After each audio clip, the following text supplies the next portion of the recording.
Nichée dans un coin de paradis dans les Franches-Montagnes, l'exploitation de la famille Reiss est devenue au fil des années un incontournable de l'agritourisme dans le Jura.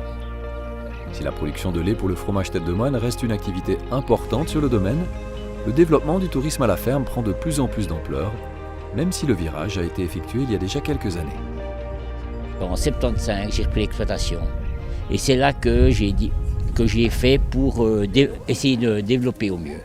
C'est quand j'ai commencé justement l'agrotourisme. D'ailleurs, en ce temps-là, on ne parlait pas d'agrotourisme. On a commencé tout modestement avec les chars sur lesquels on chargeait le foin, parce que ces années-là, on travaillait encore tout avec les chevaux, on n'était pas motorisés.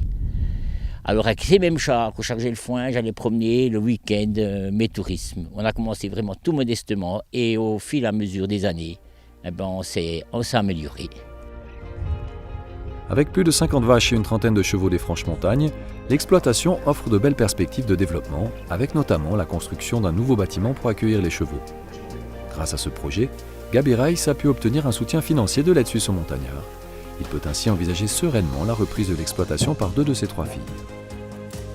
Alors la transmission est très importante.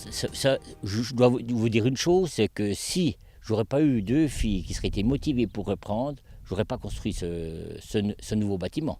Elles sont nées donc avec l'agrotourisme, elles aiment ça, puis elles veulent continuer dans ce sens-là.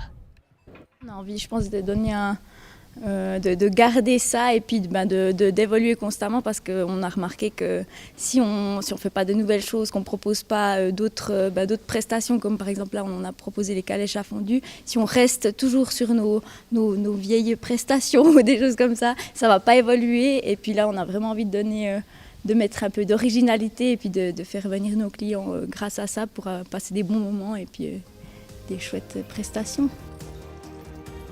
Né il y a 3 ans, le concept de calèche à fondu a tout de suite su séduire la clientèle qui, à 80%, provient de Suisse alémanique.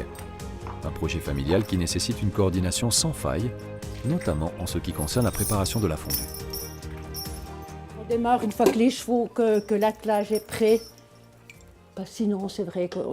Puis au début, on a fait des essais pour donner carrément la fondue comme ça, telle quelle, que les gens tournent. Mais les gens souvent ont faim quand ils arrivent.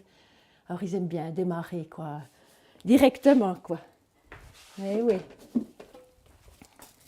C'est pas toujours évident de concilier avec le travail à la ferme, mais je trouve que ça nous donne des autres dimensions au niveau travail.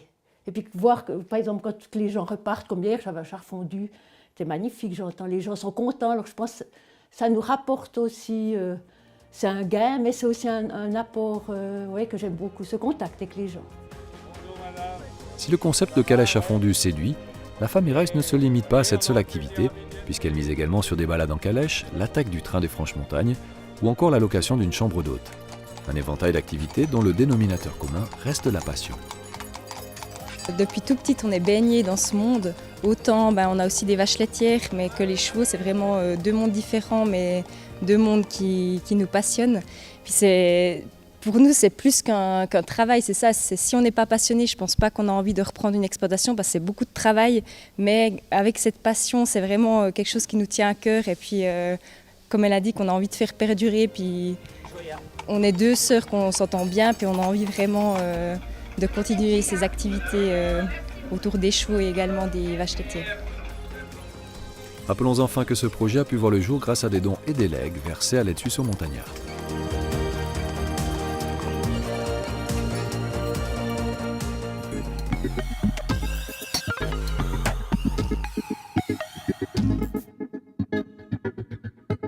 Oui, on a le libre choix, sous réserve de certaines règles impératives définies par le Code civil suisse, qui prévoit ce qu'on appelle des réserves héréditaires en faveur de certaines catégories d'héritiers, qui sont les enfants, le conjoint et les parents.